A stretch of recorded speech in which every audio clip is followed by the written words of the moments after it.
Hey everybody, and welcome once again to Q&A Wednesday, where I respond to questions that either my clients or you out there have had.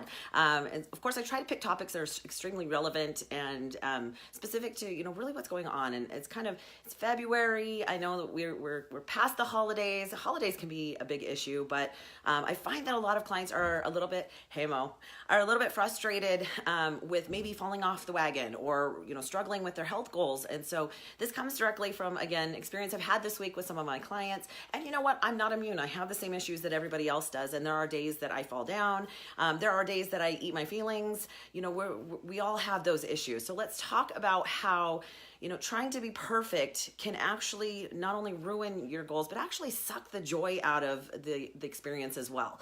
I'm a perfectionist, so I feel like I really have a good background on this, on how to talk about it, because of course, I'm also a control freak. So perfectionist and control freak, two things that are not really great to go together, because of course, sometimes in my past, it's really got me to a position where I've not just been overwhelmed, but I can't think of the word. I kind of freeze. Like I really struggle to move forward because, of course, everything needs to be 100% and it needs to be perfect. And it doesn't work that way. The world doesn't work that way. And of course, we're all human. So of course, we don't work that way. So let's talk a little bit about, what expecting perfection can actually do, and the negative portion of that, and how your success and your goals can be affected by that, because it is a big deal, right?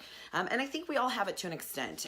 We all want to see amazing results. Now, again, I'm talking specifically about health goals, but I'm talking also about any type of a goal. Anytime that you set forth something, especially if it's a big goal and you're really excited and you want it really badly, sometimes those little setbacks can really put you off track, and it shouldn't, because of course there's some benefits to having setbacks and to falling down. That's just part of life. Again, those at the top that have reached their goals, or that have made it big, or whatever it is that maybe you're trying to accomplish, those that have already gotten to where you want to be didn't do that by not falling down. It's the whole, you see the tip of the iceberg, but you don't see the amount of the ice that's underneath the water. You're just seeing, it's like social media, right? You're seeing everybody's highlights. You're seeing what they want you to see. And then we start comparing our down days to just their highlights, but we don't know what went into reaching that highlight. We don't know the struggle and the process that they've been through. So I know at today's day and age with social media, it makes it really difficult, because we do tend to compare ourselves, and it's not healthy to do. I, for one, at my age, I'm getting to the point where I do not want to be like everybody else. I don't want to be the same. I want to be different. I want to be me. And I really don't care what anybody else thinks at this point. So if y'all on here hating, just go away, because I just don't care. But let's talk about the downsides to perfection. First of all, it's not possible. Of course, because we're human, we're going to make mistakes. It's not humanly possible to be perfect. So, case in point, I know that we've all had that one day of, maybe we struggled, maybe we didn't prep our food, so then we ended up going to dinner with friends, and we end up eating nachos instead of fish, or whatever it is that we're thinking we should eat that day. That's life, and it's okay to fall down once in a while. But I think that when we expect perfection, we expect something that's unrealistic. It's just not.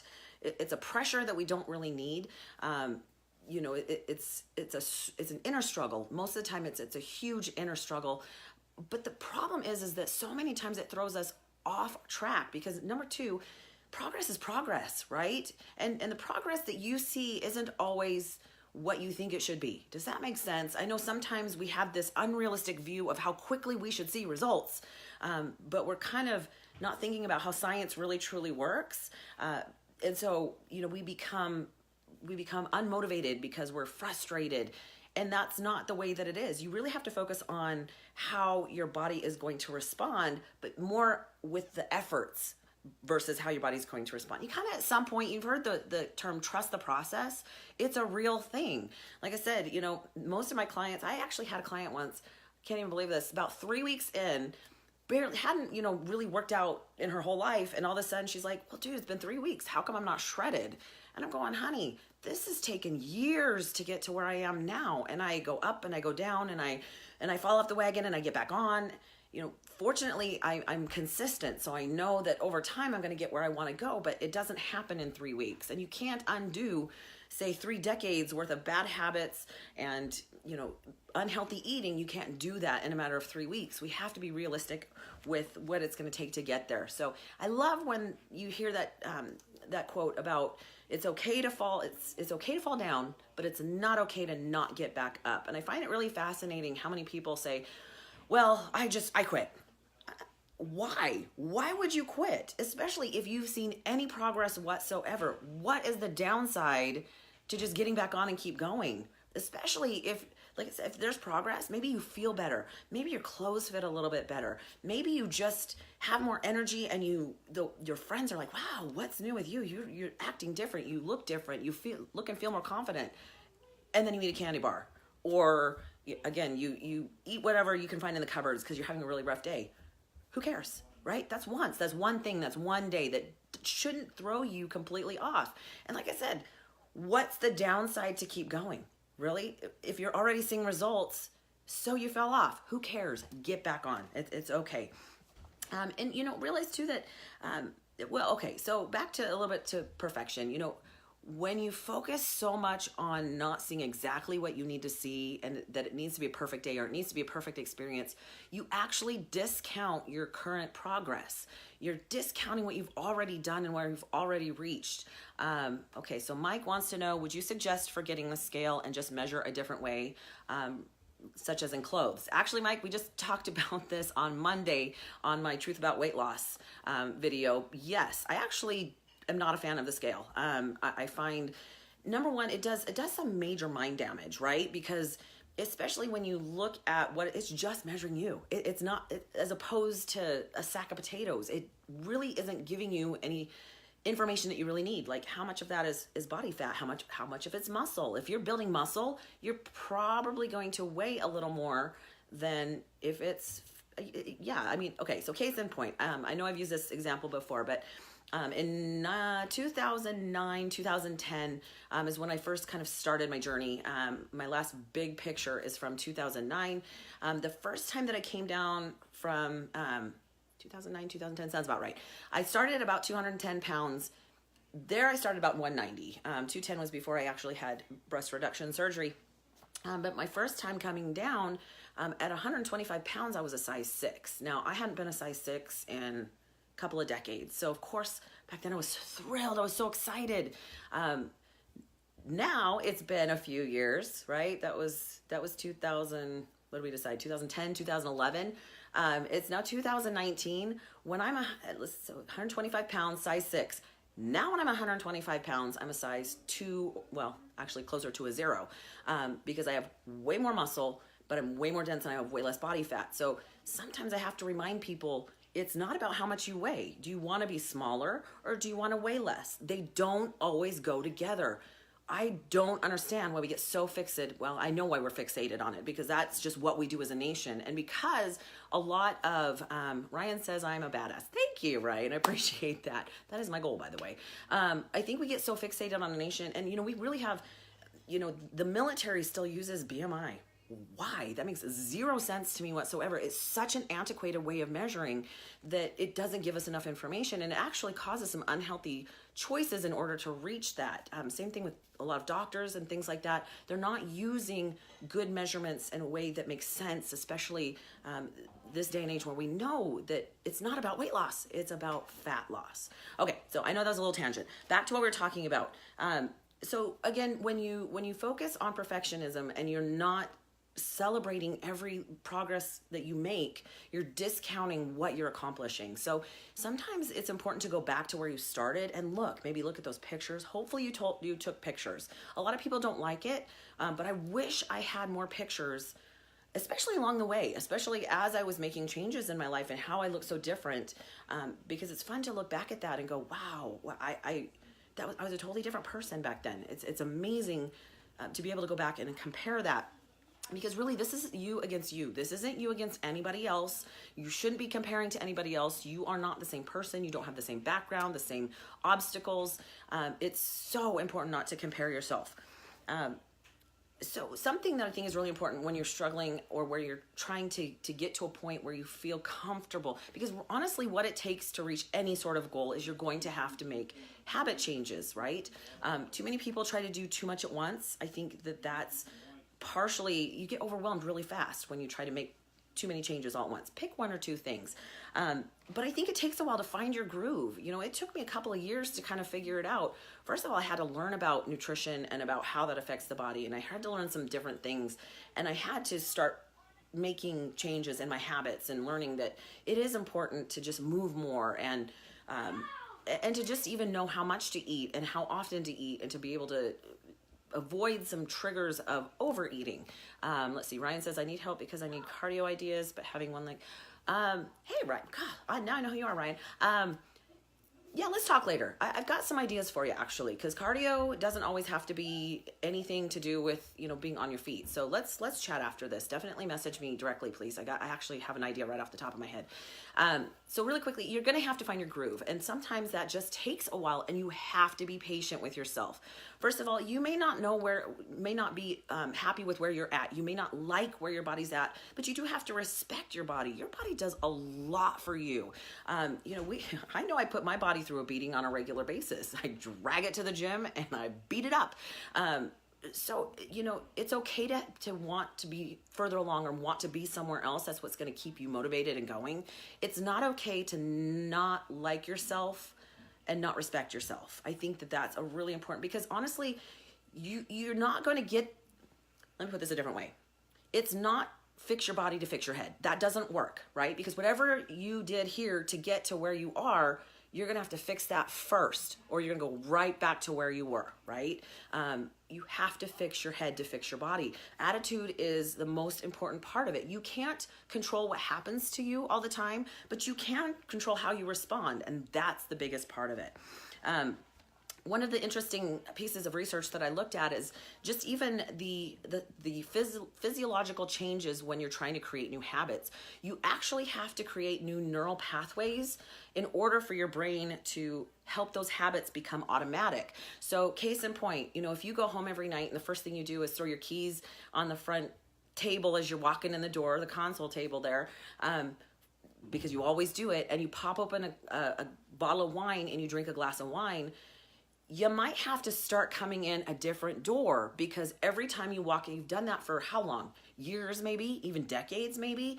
You may have to choose to come in the garage door into the house, because walking in the front door, your brain just goes, keys, wine, right? So believe it or not, it's not just physical. It's actually, well, it's both physical, it's emotional and mental, but it's also creating a whole new set of circumstances and neural pathways in order for your body to automatically be okay doing something different. You understand that we as humans don't like change? We don't. Even when it's painful, we don't like change. So we have to find a way to overcome that.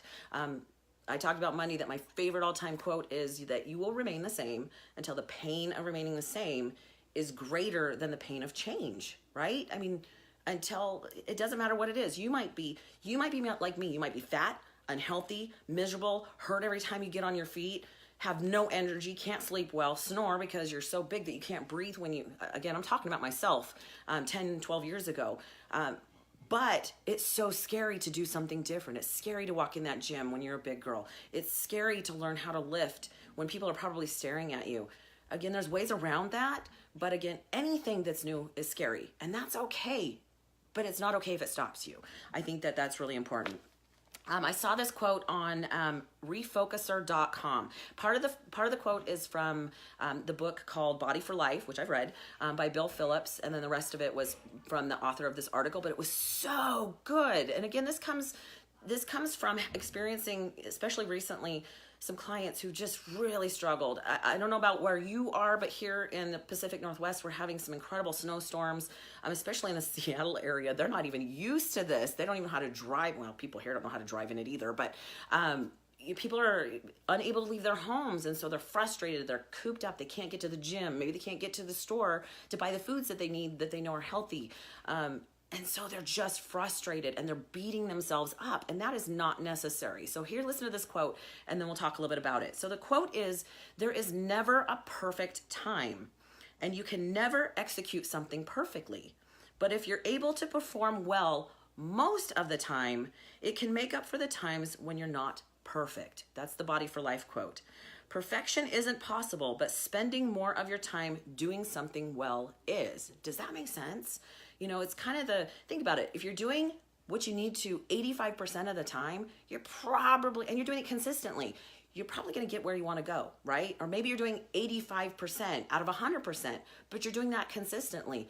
That is so much more effective than being perfect for 1 or 2 or maybe even 3 days a week and then completely falling off the bandwagon for the rest of the week. Because of course, those extremes don't work. Finding consistency, maybe you're only 50% for a while. That's okay. Work up to being a little bit better and reaching more of your goals. That consistency is more important than anything else, right? Even if you don't feel like you're doing everything right, just get started. Again, don't let perfectionism stop you. It's taken me a lot of years to learn to just, you know what, sometimes I just have to jump and try it and then figure it out, right? And that's difficult for me because I know that I easily get overwhelmed and I easily shut down. So again, that's taken a lot of time to be able to deal with that. So again, if you have made any progress whatsoever, don't quit. Doesn't matter if you fall off, just keep getting back on and don't play the whole, well, I'll start again next month. Okay, that's crap. We're all gonna fall off. Get used to the fact that you're probably gonna do that and figure out a way to either circumvent it, deal with it quicker. Yeah, maybe you went all out and you cleared your cupboards because again, you couldn't get out of the house because it's snowing. Okay, so maybe do some extra cardio later next week in order to kind of combat that. There's ways to do it without giving up. And I think that that's really super important. So remember that the biggest, the bigger picture is the most, well, it's not the most important. It is important to remember the bigger picture, but it's also really important to focus on the efforts versus the results. Because number one, you don't really always know what your body is supposed to be doing. You might have to play with that a little bit. But if you're doing what you know that it's going to take, and if you're not sure what it's going to take, you might talk to a professional, maybe a coach or a trainer, in order to get there. Because again, sometimes your body doesn't react the way you think it should, and maybe you're missing a variable that you don't know about. But feel good about the efforts. I'm going to tell you that my favorite thing, I've been working on paperwork today because I've been stuck at the house all day. And you know, I love that feeling of accomplishment of I hate paperwork. So if I get it done and out of the way, man, I feel amazing because I've accomplished something that I don't enjoy. But it was the efforts. Is it done? No, but I got quite a bit accomplished because I just focused on getting the time in and just keep going. And it's the same thing with your health goals. Give yourself a break when you do fall down, but learn from it. Make sure that you learn from that because of course there's always ways to make it better, right? There's ways to circumvent that. So case in point, if you find that you do a lot of comfort eating, stress eating, I call it eating my feelings, you might need to put some time into figuring out what your triggers are. What is it that's happening that's making you crave things, and how to combat that. When I get stressed out, the first thing I want is chocolate. Usually M&Ms, yeah, you know me. But I have other things in place in order to combat that stress. I know somebody to call. I can do some cardio. Maybe I go for a walk, take a hot shower. Again, I know what to do to kind of distract my head so that doesn't overwhelm me and take over, and then I completely unravel and not reach my goals. So the other one that I don't do is I don't keep a lot of junk food in the house because I already know that when I get stressed out, I go searching for it. So that's an important thing as well. We talked about this a minute ago, but I think it really is important that, you know, if you're hitting 85% consistently, it's so much better than trying to be perfect, you know, for 1 or 2 days a week, but then not being able to accomplish. Stop making yourself miserable. Stop going crazy on that. It's not important to be perfect. Consistency over perfection. Oh my God, that's like the best quote ever. I claim it. Consistency over perfection. That's what it's got to be. You're going to get there faster. You're going to stay there longer, and you're going to be much happier in the long run. And above and beyond anything else, please understand that I don't care who you are. You deserve to reach your goals. You deserve to be happy and healthy. And don't think any other way. And don't let anybody else tell you that any different, because that's crap. What's important to you is what's important to you, and everyone is important. So with that being said, hopefully that gives you some focus, maybe even some motivation to know that you're okay. It's okay. And of course, you guys, I get my best ideas from you, so keep it coming. I love the comments. You guys can always message me directly through Facebook Messenger. I respond, guys, unless it's weird. I've had some weird stuff happening lately, and I have blocked a couple of people, so don't be creepy, okay? But yeah, if you've got a question or need some more information or something that you might would like me to talk about, please, that's where I get all my great ideas. So have an incredible week. Stay warm, you guys. Stay safe. Please stay safe. And we'll talk to you next week. Have a great night, guys. Bye-bye now.